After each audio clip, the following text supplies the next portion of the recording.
आज मैं आपके सामने राम लक्ष्मण परशुराम संवाद का हिंदी अनुवाद प्रस्तुत कर रही हूँ। उम्मीद करती हूँ कि आपको उसका अर्थ समझ में आएगा। अर्थ समझने से पहले बहुत जरूरी है कि आप इस बात को जान लें कि आपको अवधी भाषा में लिखे सभी शब्दों का अर्थ पता होना चाहिए, अन्यथा आपको इस पाठ को समझने में दिक्कतों का सामना करना पड़ सकता है।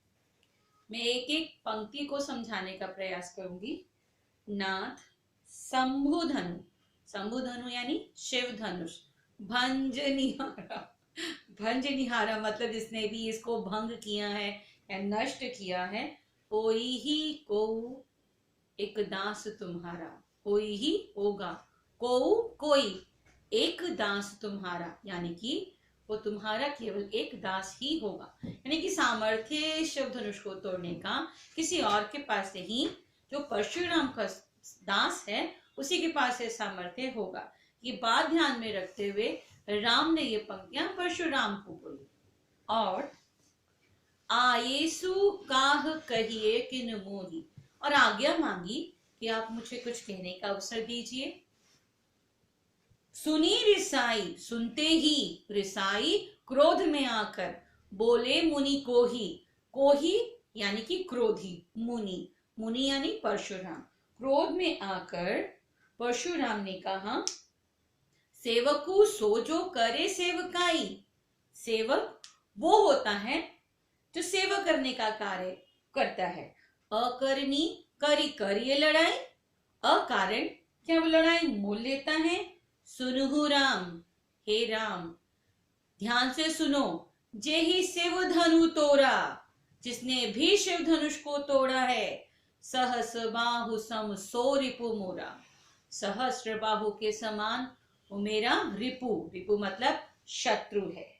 सो बिलगाओ बिहाई समाजा, सो बिलगाओ, बिलगाओ मतलब अलग हो जाए, बिहाई मतलब सारे राज समाज से, यानी कि जिसने भी शिव धनुष को तोड़ा है वो इस सारे राज समाज से अलग हो जाए।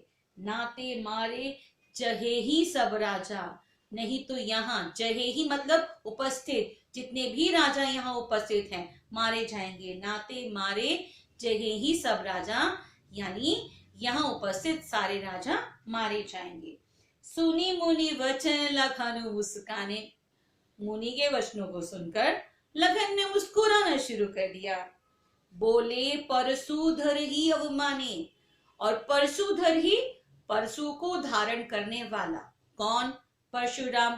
परशुराम की अवमानना, अवमानना अपमान करते हुए कहते, बहुधनु ही तोरी लड़िकाई, लड़िकाई बचपन, बहुधनु ही बहुत सी धनुषियां, वो धनुष को धनुष भी नहीं कह रहे, उन्हें धनुषियां कहकर संबोधित कर रहे हैं। बहुधनु ही तोरी तोड़ दी, लड़िकाई बचपन में खेलते खेलते ऐसी बहुत सी धनुषियां तोड़ डाली। कबूहु न असी रिस किन्ही गुस्साई, आपने तब तो कभी इतना गुस्सा न किया है स्वामी। यही धनु पर ममता के ही हेतु, इस धनुष पर आखिर इतना प्रेम किस लिए।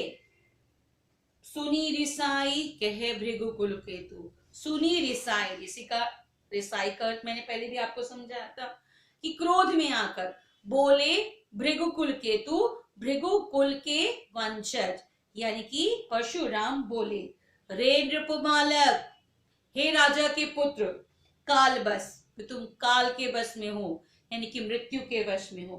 बोलत तो ही ना संभार, बोलते हुए तुझे अपने शब्दों पर संभाल नहीं। धनु ही सम त्रिपुरारी, धनु धनुषियां तुझे शिव धनुष के समान लग रही हैं। विदित सकल संसार, जिसके बारे में सारा संसार जानता है। अब परशुराम ने जब ये वचन बोले, लक्ष्मण इसका उत्तर ना दे ऐसा तो संभव ही नहीं। अब देखें लखन ने क्या उत्तर दिया। लखन कहा, लखन ने कहा, हंसी हमरे जाना, हंसते हंसते कहते हमने तो ये जाना था। क्या? सुनुहु देव सब धनुष समाना, हे देव हमारे लिए तो सारे धनुष एक समान है। का क्षति लाभु जून धनु तोरे, क्षति, क्षति मतलब नुकसान, लाभु, लाभु मतलब लाभ, जून मतलब पुराना। इस पुराने धनुष को तोड़ने में हमारा क्या लाभ या क्या हानि? देखा राम नयन के भोरे। अब नयन का अर्थ यहाँ पर आंखें नहीं है, नयन मतलब नया। राम ने तो नया समझकर मात्र इसे देखा ही था। छुअत टूट, छूते ही टूट गया। रघुपति हूं न दोषु, रघुपति हूं यानी कि श्री राम का कोई भी दोष नहीं।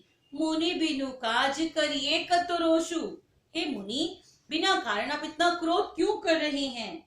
बोले चित्ते परसु की ओरा, बोले चित्ते, चित्ते मतलब देखते हुए, परसु की ओरा अपने फारसे की ओर देखते हुए बोले, रेसठ हे मूर्ख सुन ही स्वभाव न मोरा, क्या तूने मेरे स्वभाव के बारे में नहीं सुना? बालकु बोली बधो नाही तो ही, बालक बोल रहा है यह सोचकर तेरा मैंने अभी तक वध नहीं किया। केवल मुनि जन जाने ही मोही, सॉरी, केवल मुनि जड़ जाने ही मोही, क्या मुझे तुम निरा मुनि समझते हो? बाल ब्रह्मचारी अति को ही, बाल ब्रह्मचारी अति को ही, अत्यंत क्रोधी, यानी कि अपनी विशेषता बताते हुए परशुराम कहते हैं कि मैं बाल ब्रह्मचारी अत्यंत क्रोधी हूं। विश्व विदित, विश्व विदित मतलब सारा संसार जानता है, क्षत्रिय कुल द्रोही, कि क्षत्रिय कुल का नाश करने वाला हूं। भुजबल भूमि भूप बिनु किहनी, भुजबल, भुजबल भुजाओं के बल से, भूप भूमि, भूमि मतलब जमीन, भूप राजा, बिनु की नहीं यानी कि बिना कर दी। कहना क्या चाहते हैं वो? कहना ये चाहते हैं कि मेरे अपनी भुजाओं के बल से राजाओं को इस धरती से विहीन, मतलब धरती को राजाओं से विहीन कर दिया। विपुल बार मही देवह दीनी, और मैंने राजाओं से उसकी भूमि को छीनकर महिदेवह ब्राह्मणों को दीनी ही मतलब दान कर दी। सहस बाहुभुज, सहस बाहुभुज, सहस्र भाव की भुजाओं को छेद निहारा मतलब कि मैंने काट डाला। परसु बिलोकु महीप कुमारा, बिलोकु मतलब देखो, हे राजा के पुत्र तुम इस फारसे को देखो। मातु पिता ही जनी सोच बस, अपने माता पिता के बारे में जनी जरा सा, सोच बस, पहले सोच। करिस महिष किशोर, फिर कुछ, हे महिष किशोर यानी कि राजा के पुत्र फिर कोई कार्य कर। गर्भ के अभरक दल, गर्भ गर्भ, ठीक है, में अभरक जो बच्चा पलता है उसके लिए ये शब्द इस्तेमाल किया गया अभरक, कि गर्भ में पलने वाले बच्चे। दलन मतलब को मार देना, कि मेरा जो ये फारसा है परसु मोर अति घोर, मेरा ये फारसा घोर वार करने वाला है, ये गर्भ में पलने वाले बच्चे तक का भी वध कर सकता है। यानी कि परशुराम ने लक्ष्मण को डराने का भरपूर प्रयास किया। बंद करो यार। बिहसी लखनु बोले मृदुबानी, हंसते हुए लखन बोले मृदुबानी, मधुर शब्दों का प्रयोग करते हुए लक्ष्मण ने कहा, अहो मुनीसु महाभट मानी, हे मुनि मान लिया कि आप महान योद्धा हैं। पुनी पुनी मोह दिखाओ कुठारू, जो आप ये बार बार मुझे अपना कुठार दिखा रहे हैं। चहत उड़ावन फूकी पहाड़ू, क्या आप फूक मारकर पहाड़ उड़ा देना चाहते हैं? यानी कि यहाँ लक्ष्मण अपने सामर्थ्य का परिचय देते हैं कि वो भी किसी पहाड़ से कम नहीं, परशुराम के लिए सरल नहीं कि उन्हें वो एक ही वार में समाप्त कर दे।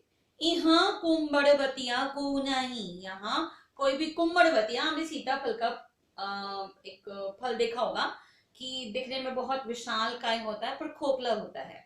सो यहाँ कुंभड़वतिया को नहीं, कुंभड़वतिया कमजोर काया वाला प्राणी, को नहीं कि कोई नहीं है, यहाँ कोई भी कमजोर काया का नहीं। जे तर्जनी देखी मर जाई, तर्जनी आपकी छोटी उंगली, देखी देखकर मर जाएगी मतलब डर के मारे मर जाएगा। देखी कुठारू सरासन बाना, देखी मतलब देखा, कुठारू आपका कुठार, सरासन आपका धनुष, बाना आपके बाण, मैंने आपका कुठार, धनुष और बाण देख लिया है। मैं कुछ कहा सहित अभिमाना, मैंने जो कुछ कहा आपके अस्त्रों शस्त्रों को देखते हुए अभिमान पूर्वक कहा। भृगु सुत समुझी, भृगु का सुत समझा था। जनेऊ बिलो की, गले में मैंने आपके जनेऊ देखा।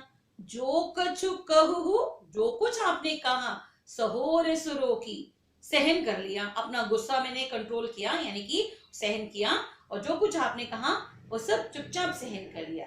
सुर महिसुर हरिजन अरुगाई, सुर यानी कि देव, महिसुर यानी कि ब्राह्मणों की बात यहाँ पर की गई है। हरिजन भक्त, अरुगाई यानी कि कोमल काया या निर्मल पशुओं या प्राणियों के लिए जो है परशुराम उनके और संकेत करते हुए कहते हैं कि सुर महिसुर हरिजन अरुगाई, कि कमजोर काया वाले प्राणियों पर हमारे कुल में यहाँ पर ना शोराई, यानी कि इन पर सुराई वीरता, इन लोगों पर वीरता नहीं दिखाई जाती।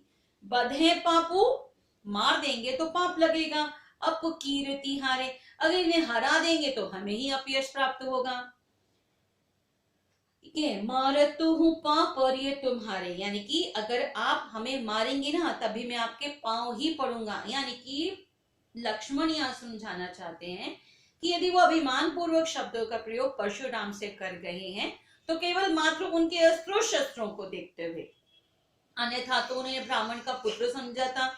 क्योंकि परशुराम के गले में आपने देखा जनेऊ, इसके बाद लक्ष्मण जी कह रहे हैं कि इसी कारण कह रहे हैं कि आप मुझे मारेंगे ना तभी मैं आपके पांव ही पड़ूंगा, क्योंकि हमारे कुल में ब्राह्मण जाति पर वार नहीं किया जाता। कोटि कुलिस समवचन, तुम देखिए कितना क्रोध दिलाने का कार्य यहाँ पर परशुराम जो है वो लक्ष्मण जो है परशुराम को कर रहे हैं।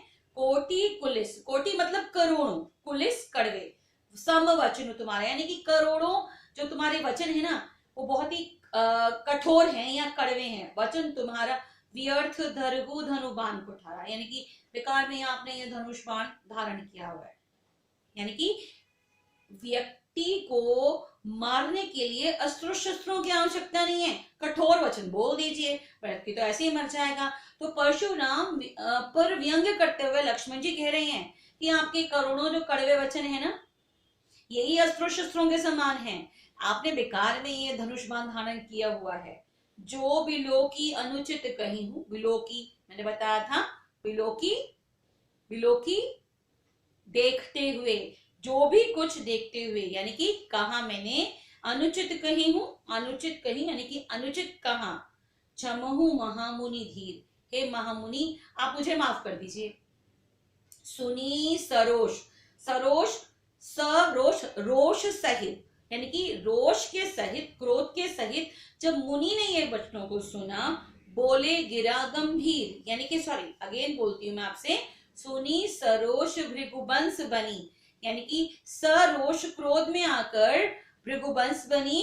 परशुराम ने जब सुना, बोले गिरा मतलब वाणी को गंभीर करते हुए क्या कहते हैं। अब देखिए परशुराम के लिए लक्ष्मण को काबू में कर पाना संभव नहीं था, वो ये बात समझ चुके थे। अब वो बात करें तो किससे करें, ऐसे में लक्ष्मण को कह सकते हैं कि आप आधार बनाते हुए वो गुरु से बात करें, क्योंकि हमारी भारतीय संस्कृति में देखा है गुरु का स्थान जो है बहुत ऊंचा माना गया है। तो एक व्यक्ति जब आप कह सकते हैं कि आपकी बातों में ना आए तो आप वो गुरु के माध्यम से उस व्यक्ति को बात समझाने का प्रयास करते हैं।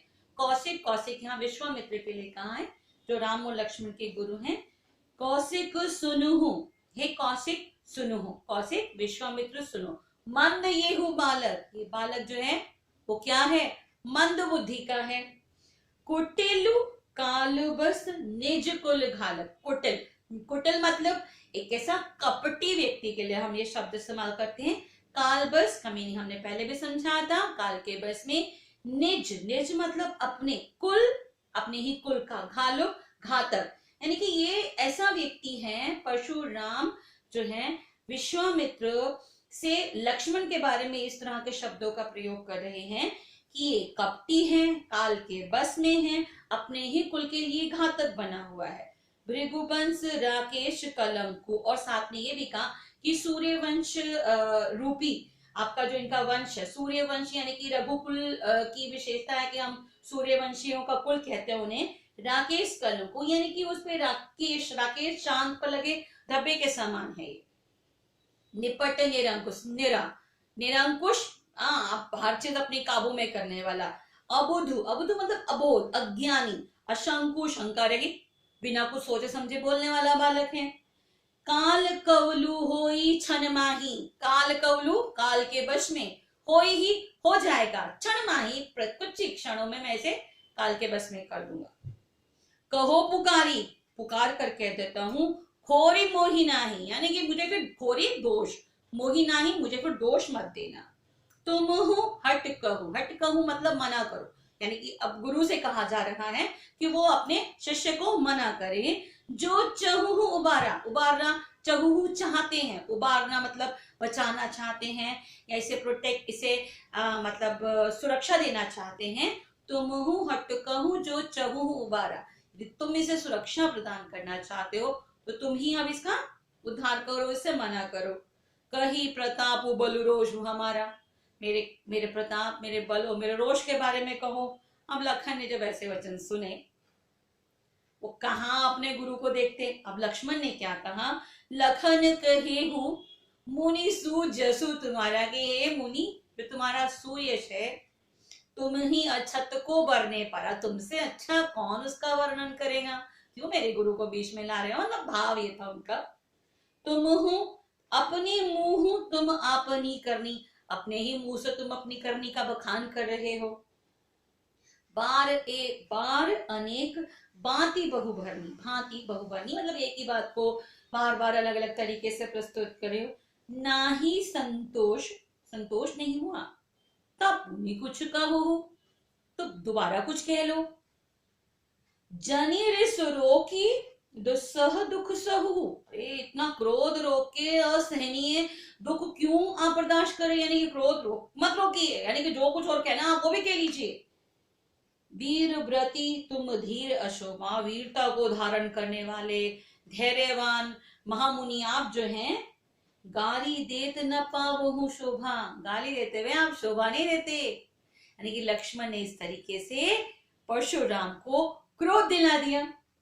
सूर समर करनी कर ही कहीं न जनावही आपू। अब देखिए किस तरीके से बातों बातों में लक्ष्मण परशुराम को वीर और कायर की विशेषता बताते हुए उन्हें कायर दर्शा गए। पंक्ति देखिए, सूर समर, सूर मतलब यानी कि वीर, समर, समर युद्ध भूमि में, करनी यानी कि जो वीर व्यक्ति होती है उसकी जो करनी होती है वो युद्ध भूमि में, कही मतलब करनी जो कहती है, न जना वही आपो, यानी कि एक वीर जो है अपने मुंह से अपनी विशेषताओं का बखान नहीं करता, युद्ध भूमि में उसकी करनी उसके कर्मों का बखान करती है। विद्यमान पाई रिपु, यानी कि विद्यमान उपस्थित पाकर, रणभूमि में रिपु यानी कि शत्रु को युद्ध भूमि में उपस्थित पाकर, कायर कथ ही प्रतापु, कायर अपनी कथनी का बखान करता है। आप समझ लीजिए लक्ष्मण क्या कहना चाहते हैं, समझदार को इशारा काफी है। सो इस तरीके से लक्ष्मण बातों बातों में परशुराम को कायर तक कहने की चेष्टा इन पंक्तियों में कर गए हैं। आगे समझाऊंगी मैं आपको। तुम हो तो, अब लक्ष्मण ही क्या कह रहे हैं, तुम हो तो कालू हाक जनु लावा, क्या कह रहे हैं, लगता है काल तुम्हारा दास है और तुम बुलाओगे और तुम्हारे कहने पे चला आएगा।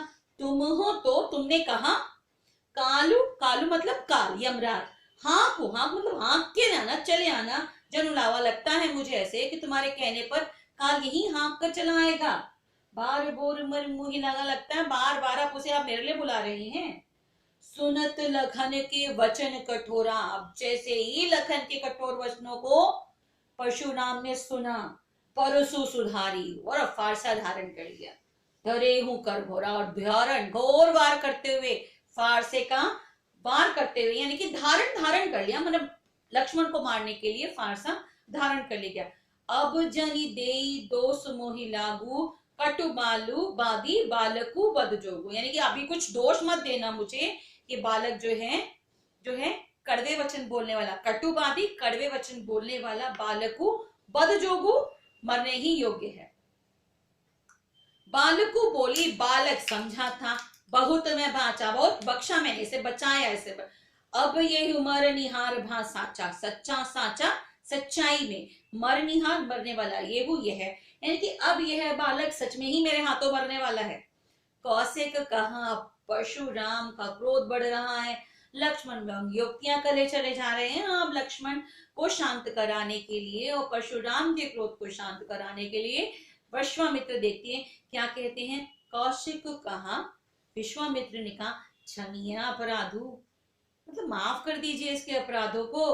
बाल दोष गुण गिन ही न साधु, बालकों के दोष को साधु जन यानी कि सज्जन लोग जो होते हैं, साधु जन जो होते हैं, बालकों के दोषों को नहीं गिना करते। खर कुठार में अकरुण को ही, यानी कि अब परशुराम को समझाना विश्वामित्र के लिए कहाँ संभव। फिर परशुराम क्या कहते हैं कि खर कुठार, कि फारसे को धारण करने वाला मैं अकरुण, अकरुण मतलब करुणाहीन, को ही बहुत ही क्रोधी हूं। आगे अपराधी गुरुद्रोही, और मेरे आगे मेरे गुरु का द्रोह करने वाला खड़ा है। यानी कि गुरुद्रोही लक्ष्मण के लिए कहा गया या राम के लिए कहा गया इन पंक्तियों में, कारण कि राम और लक्ष्मण के द्वारा शिव धनुष को भंग किया गया था और परशुराम का मानना था कि इन्होंने मेरे गुरु के शिव को धनुष मेरे गुरु के धनुष को भंग करके, यानी कि ये मेरे सबसे बड़े दुश्मन बन गए हैं, इसलिए गुरुद्रोही लक्ष्मण और राम के लिए प्रयोग किया कि मेरे आगे ये गुरुद्रोही खड़ा है। उत्तर देत छोड़ो बिनु मारे, यदि मैं इसे उत्तर दिए बिना छोड़ देता हूं, यानी कि इसका इतना अपशब्द ये बोलता चला रहा है, कटु शब्द, इसको मैं छोड़ देता हूं, केवल कौशिक सील तुम्हारे, विश्वामित्र केवल तुम्हारे विनम्र स्वभाव की वजह से, नाते ये ही कांटी कुठार कठोरी, नहीं तो अभी मैं इसे अपने कुठार फारसे से, कुठार फारसे को भी कहते हैं, से काट डालता। गुरु ही उरिन हतेहु श्रम थोड़े, गुरु ऋण से, हतेहु हो जाता, श्रम थोड़े से ही श्रम से मैं अपने गुरु ऋण से मुक्त हो जाता। गाधी सुनु कह हृदय हसी, यानी कि गाधी सुनु यानी कि गाधी के पुत्र, किसके लिए कहा है, गाधी सुनु हृदय हसी, गाधी के पुत्र यानी कि विश्वामित्र ने हृदय हसी, मन ही मन वो हंसे। अब मन ही मन हंसते हुए क्या सोच रहे हैं, क्या कह रहे हैं, मुनि अरे अरे सूझ, कि मुनि को सब कुछ हरा ही हरा सूझ रहा है। अयमय खान न ऊख में, अयमय खान की मतलब कि गन्ने का बना हुआ खान, की मत जान कैसे ये ने कमजोर काया का समझ रहे हैं। अयमय खान यानी गन्ने के बने खान नहीं है, ऊख में यानी कि लोहे के बने हुए मजबूत मतलब व्यक्ति हैं, लोहे के समान मजबूत हैं। अजहु न बूझ अबूझ, मुनि ये बात जानते हुए भी कैसे अनजान बन रहे हैं, यानी कि लक्ष्मण और राम के विशेषताओं के बारे में, उनके पराक्रम के बारे में, उनके बल के बारे में परशुराम सब कुछ जानते थे। तो अब गाधी सुन यानी कि विश्वामित्र मन ही मन हंस रहे हैं और सोच रहे कैसे ये उनको कमजोर काया का समझने का प्रयास कर रहे हैं। कहेहु लखन मुनि सीलु तुम्हारा, व्यंग्य करते हुए लक्ष्मण फिर बोला कि मुनि तुम्हारा जो विनम्र स्वभाव है, कौन नहीं जाने विदित संसारा, संसार में कौन नहीं जानता कि तुम कितने विनम्र हो। अब देखिए यानी कि यहाँ परशुराम को विनम्र बताते हुए लक्ष्मण एक बार व्यंग कस रहे हैं कि आपसे अधिक क्रोधी मनुष्य संसार में कोई नहीं है, बताना ये चाहते हैं, मगर हम अप्रत्यक्ष तौर पर बात करने की कला को यहाँ पर सराहते हैं कि किस तरीके से व्यंग करते हुए लक्ष्मण ने ये शब्दों का प्रयोग किया है। मात ही पिता ही उरिन भयनी के, लगता है माता पिता के ऋण से मुक्त हो चुके हैं। गुरु ऋण रहा सोच बड़ू जी के, गुरु ऋण शेष रह गया है, इसके बारे में सोच सोच के आपका हृदय जो है वो बहुत घबरा रहा है। सो जनु हमरे ही माथे काटा, उसे आपने हमारे ही माथे काट दिया।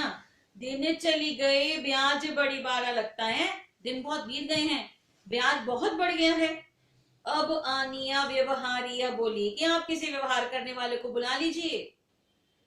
तुरंत देव मैं थैली खोली, कि मैं अपनी थैली खोलकर तुरंत आपके तो ये ब्याज चढ़ गया इसका भुगतान कर देता हूँ। सुनी कटु वचन कुठार सुधारा, परशुराम का क्रोध तो और बढ़ गया। सुनी कटु वचन, कड़े वचन सुनकर परशुराम ने कुठार मतलब अपना फांसा धारण कर लिया, उठा लिया। हाय हाय सब सभा पुकारा, सारी सभा में हाहाकार हो गया कि शायद अब कुछ अनहोनी सभा में घटने वाली है। रे भृगुबर परसु दिखा बहु मोरी, लक्ष्मण भी अब क्रोध में आ चुके हैं। क्या कहते हैं भृगुबर कि ये परशुराम परसु यानी कि देख लिया आपका फारसा, कितनी बारी दिखाओगे। भृगु दिखा बही मोरी, विप्र विचारी, ब्राह्मण समझा था मैंने आपको, विप्र मतलब ब्राह्मण, विचार किया था। बचो नृप, अब आप भी मेरे वार से बचो। नृपद्रोही यानी कि राजाओं का द्रोही कहकर उन्होंने परशुराम को संबोधित भी कर दिया। मिले न कबहु सुभट रंगाने, लगता है कभी आपका युद्ध भूमि में किसी योद्धा से सामना ही नहीं हुआ। मिले न कबहु, मिला नहीं कभी। सुभट मतलब सुशील, आप कह सकते हो सुशील वर्ड हम इस्तेमाल नहीं करेंगे। सुभट एक महान योद्धा, रण युद्ध भूमि में आपको कोई किसी महान योद्धा से आपका सामना ही नहीं हुआ। द्विज देवता, हे ब्राह्मण घर ही के बाड़े, अपने घर के बड़े आप। अब अनुचित कही सब लोग पुकारे, अब अनुचित कहा, ये शब्द लक्ष्मण ने गलत कहे। ऐसे में पूरी सभा ने लक्ष्मण के इस तरह के वचनों का विरोध किया। रघुपति श्री राम ने सही नहीं मतलब मना किया। लखनऊ ने वारे अपनी आंखों के इशारे से लक्ष्मण को और अधिक बोलने से मना किया। लखन उत्तर आहुति सरिस, लक्ष्मण के जो उत्तर थे वो आहुति के समान थे। किसकी आहुति में? भृगुवर कोपु यानी कि जो परशुराम की क्रोधाग्नि है उसको भड़काने का काम कर रहे हैं लक्ष्मण के वचन। बढ़त देखी जल सम वचन बोले रघुकुल भानु, जब उस अग्नि को बढ़ते हुए देखा तो रघुकुल भानु यानी कि श्री राम के लिए कहा गया है। सूर्यवंश रूपी आप कह सकते हैं उनको रघुकुल, रघुकुल का सूर्य यानी कि श्री राम, यानी कि उन्होंने जब इसको देखा अमृत समान वचनों का प्रयोग करते हुए परशुराम के क्रोध को शांत करने का कार्य किया। सो